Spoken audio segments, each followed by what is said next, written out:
చాలా important article ఉంది. Aspirants with criminal past should not get the ticket. Election commission tells supreme court. ఎవరికైతే criminal background ఉందో వాళ్ళకి టికెట్లు రాకూడదు అని చెప్పి ఎలక్షన్ కమిషన్ సుప్రీంకోర్టుని చెప్పింది, అడిగింది. అసలు what is this criminal antecedents and elections? What is all about criminal antecedents and elections? You should know a story. ఇప్పుడు ఒక స్టోరీ మీకు తెలియాలి. In RP act 1951, representation of peoples act 1951, ఇండియాలో ఎలక్షన్స్ ఎలక్టరల్ ప్రాసెసెస్కి సంబంధించి ఒక చట్టం ఉంది, ప్రతినిధుల చట్టం, representation of peoples act 1951. According to this act, there is a section called section 8 clause 4. ఒరిజినల్గా ఈ చట్టంలో there is a section called section 8 clause 4. ఈ సెక్షన్లో ఏముంది అంటే, if you are convicted in a lower court, if you appeal to the higher court within 3 months, you can continue as a legislator. అంటే నువ్వు ఒక కోర్టులో ముద్దాయిగా నిరూపించబడితే 3 నెలలలోపు 90 రోజుల లోపల అప్పీల్ వేసుకుంటే నువ్వు చట్టసభల్లో కొనసాగవచ్చు. అందరికి తెలుసు ఇండియాలో అప్పీల్ ప్రాసెస్ ఎంత టైం పడుతుందో. నిన్న కూడా హిందూ పేపర్లో చాలా ఇంపేషన్స్ కనిపిస్తుంది జనంలో అని. So justice delayed is nothing but justice denied. So we have a long process for trial. So దాంతో ఈ లూప్ హోల్ని వాడుకుని 10 ఏళ్ళు 20 ఏళ్ళు 30 ఏళ్ళు క్రిమినల్ కేసెస్ ఉన్నా సరే దే ఆర్ కంటిన్యూయింగ్ అనమాట. అండ్ అప్పీల్స్ వేసుకుంటూ లోయర్ కోర్టులో కన్విక్ట్ అయితే. బట్ ఇన్ 2013లో లిల్లీ థామస్ జన్ చౌకీదారి అనే జడ్జిమెంట్స్ కలిపి వచ్చేసాయి. Lily Thomas and Jan Chaukidar case, the supreme Court said, Lily Thomas case, Jan Chaukidar case, ఈ రెండింటి కలిపి జడ్జిమెంట్ ఇచ్చారు. Supreme Court said, if you are convicted for an offence which can be punishable for more than 2 years, though you appeal for the higher court, you are not expected to continue as a legislator. అంటే నువ్వు గనక lower కోర్టులో convict అవుతే 2 సంవత్సరాలకు పైన శిక్ష పడితే నువ్వు నెక్స్ట్ కోర్టుకి అప్పీల్కి వెళ్ళినా సరే నువ్వు చట్టసభలో కంటిన్యూ అవ్వకూడదు. You are not expected to continue in the legislature if you get a punishment for more than 2 years in the lower court. Okay, ఇప్పుడు ఈ లెజిస్లేటర్కి ఒక రూల్స్ ఉంటాయి. ఆ రూల్ ప్రకారం say for example if you are convicted for 4 years, ఆ 4 years conviction period అయిపోయాక 6 years you are debarred to contest elections, మొత్తం 10 సంవత్సరాలు. ఉదాహరణకి శశికళ ఉందనుకోండి.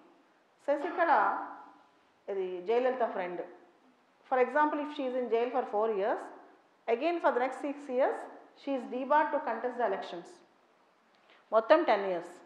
కానీ election commission have the right to condone it. ఈ ఎక్స్ట్రా డీబార్మెంట్ ఉంది కదా 6 years, దాన్ని కండోన్ చేసే శక్తి ఎలక్షన్ కమిషన్కి ఉందన్నమాట. Okay, election commission condone for Sikkim CM recently last 3 months back Sikkim సీఎంని అడ్వాంటేజెస్గా ఎలక్షన్ కమిషన్ కండోన్ చేస్తుంది. Coming back again, so a convicted person cannot contest in elections in the period of punishment and debarment. ఒకసారి convict అవుతే లేటంట్ లేదు. ఉదాహరణకి Lalu Prasad Yadav. Okay, do you remember in 2013 Jayalalithaa gave her position to Panneer Selvam, went to jail. Jayalalithaa Panneer సెల్వంకి ఇచ్చేసి CM చేసి వెళ్ళిపోయింది జైలుకి. సో ఇట్లా convicted persons are not. But when you are accused, కానీ నువ్వు అక్యూజ్ అయ్యావనుకో, అక్యూజ్ అవటం అంటే ఏంటి, నీ పైన కేసు ఉంది కానీ కన్విక్షన్ ఇంకా రాలేదు, then you can contest in elections. Or continue as a legislator. ఎలక్షన్స్లో కంటెస్ట్ చేయొచ్చు, లెజిస్లేటర్గా కూడా కంటిన్యూ అవ్వచ్చు. So why? నువ్వు కేసులు ఉంటే కంటెస్ట్ చేయొచ్చు, లెజిస్లేటర్గా ఉండొచ్చు, కేసు ప్రూవ్ అయితే మాత్రం ఉండకూడదు. Why this? The reason is ఇండియాలో పీనల్ లాలో 2 ఫండమెంటల్ ప్రిన్సిపల్స్ ఉన్నాయి. There are 2 fundamental principles in our penal jurisprudence. One is, let 100 culprits escape, one innocent should not get punishment. 100 మంది దోషులైనా తప్పించుకోవచ్చు కానీ ఒక నిర్దోషికి శిక్ష పడకూడదు. రెండోది, the guilt of the accused should be proved beyond reasonable doubt. తప్పు చేసిన వ్యక్తి దోషిత్వం పూర్తి స్థాయిలో నిరూపించబడాలి. కొంచెం అతను చేసి ఉండకపోవచ్చేమో అనే ఆస్కారం ఉంటే శిక్ష వేయరు. ఈ 2 principles not only in India, it's the natural justice principles in the world. Okay, let 100 culprits escape, one innocent should not get punishment. And the second principle is, the guilt of the accused should be proved beyond reasonable doubt. Okay, so కాబట్టి just నీ పైన allegations ఉన్నంత మాత్రాన నువ్వు continue కాకూడదు అంటే రేపు నువ్వు నిర్దోష అయితే, if you are not really have done something, unnecessary నీ పైన బ్లేమ్ పడుద్ది కదా, అన్నెసరీ నీ కెరీర్ ఆప్ట్ అయిపోద్ది కదా. రెండోది, in politics we have seen regularly one party people filing cases against other party people. If you debar the people with criminal antecedents like this just because they have cases, నీవు నాకు నచ్చలేదు అనుకో, నేనేం చేస్తాను, నీ పైన కేసు పెడతాను, నువ్వు నా పైన పెడతావు.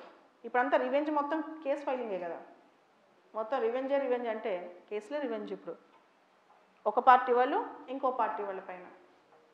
So in this contest generally political parties కూడా will give tickets based on their strength. And remember, you have seen recently Mr. Sengar case, Unnao rape case, BJP MLA. Alane tainted MPs. Last Lok Sabha lo there were 179 MPs who got criminal cases on them. Present Lok Sabhalo more than that. అంటే దాదాపు 35 to 40% of MPs generally are they have criminal cases on them. As if it is a qualification. అదొక పెద్ద అర్హత అయినట్టు. And ఒక criminal case 2 criminal కేసులతో okay.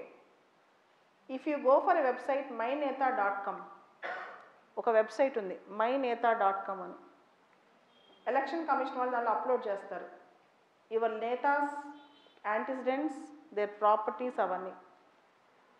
అక్కడ వాళ్ళు ఏ పోలీస్ స్టేషన్లో ఏ ఎఫ్ఐఆర్లో కేసెస్ ఉన్నాయి, ఎన్ని ఛార్జ్ షీట్లు అని లిస్ట్ రాయాలి. రాసినప్పుడు ఒక్కొక్కరి పైన ఏమేమి కేసులు ఉంటాయంటే attempt to murder, extortion, rape, double rape, ఇలాంటివన్నీ ఉంటాయి ఛార్జెస్, డిఫమేషన్ అన్నీ. So if heinous criminal charges ఒక 20-30 కేసెస్ ఉన్నాయనుకో, హీనియస్ క్రిమినల్ ఛార్జెస్, రేప్లో మర్డర్ లాంటివి చాలా కేసులు ఉన్నాయనుకో, definitely there will be some strength, right? ఒక్కటో రెండో ఉంటే ఎవరో కావాలని పెట్టారనుకోవచ్చు, ఒక 20-30 ఉన్నాయి అనుకో, ఏది రేప్ కేసులు, మర్డర్ కేసులు లాంటివి, అప్పుడేంటి పరిస్థితి? అలానే వన్ మోర్ ఇష్యూ, ఇంకొకటి, ఐఎమ్ టాకింగ్ అబౌట్ పీపుల్. ఇప్పుడు ప్రజల గురించి మాట్లాడుకుందాం. ఉత్తరప్రదేశ్ ఎలక్షన్స్లో a man who is accused of double rape, mother and daughter, ఒక డబుల్ రేప్ చేసిన వ్యక్తికి లక్షల మెజారిటీతో ప్రజలు ఓట్లేసి గెలిపించారు. People voted for a man who is accused of a double rape and he was victorious. అదే ఆ పక్కన ఉన్న మణిపూర్ స్టేట్లో Irom Sharmila, who fought against AFSPA, armed forces special powers act అనే చట్టానికి వ్యతిరేకంగా 16 సంవత్సరాలు నిరాహార దీక్ష చేస్తుంది. She was only with saline వాటిల్తోనే ఉంది. తను కంటెస్ట్ చేస్తే 70-80 ఓట్లేసి పంపించారు. They gave 70 or 80 votes for her, whereas people gave thumping majority to a double rapist. అంటే now election commission is asking the Supreme Court to direct the political parties not to give tickets to the persons with criminal antecedents, but ఇక్కడ మనం people judgemental levels ఆలోచించాలి, not the judgemental levels of the political parties. పీపుల్కి directions ఉండాలి, పీపుల్కి conscience ఉండాలి. అంతేగాని political parties నువ్వు ఆదేశిస్తే అట్లా, నువ్వు టికెట్ ఇచ్చేటప్పుడు మంచి అబ్బాయికి ఇవ్వు, క్రైమ్స్ చేశాడో లేదో చూడు అంటే ఎలా కుదురుతుంది? And regional parties it won't work out. Even national parties, ఏ నేషనల్ పార్టీ అంటే ఇర్రెస్పెక్టివ్ ఆఫ్ పార్టీ, అంటే కాంగ్రెస్ అవ్వచ్చు, బీజేపీ అవ్వచ్చు, ఏదైనా అవ్వచ్చు, it is all about winning the elections. And criminality is one of the important virtues of now become in politics. పాలిటిక్స్లో ఆ క్రిమినాలిటీ ఉంటేనే పాలిటిక్స్లో గెలుస్తారు. సో దీనిలో the supreme court on Friday agreed to examine the proposition made by the EC to ask political parties not to give tickets to those with criminal backgrounds. Criminal బ్యాక్గ్రౌండ్స్లో ఉన్న వాళ్ళకి టికెట్స్ ఇవ్వద్దు. Cleansing the politics, murky politics, dirty politics. But it should come from people, not from top down but bottom up. ప్రజల్లో మార్పు వస్తే political parties clean అవుతాయి. ఓకే, famous statement ఉంది, యథా రాజా తదా ప్రజ, తదా ప్రజ యథా రాజా అని. So this concept I think change should come from people, not from political parties.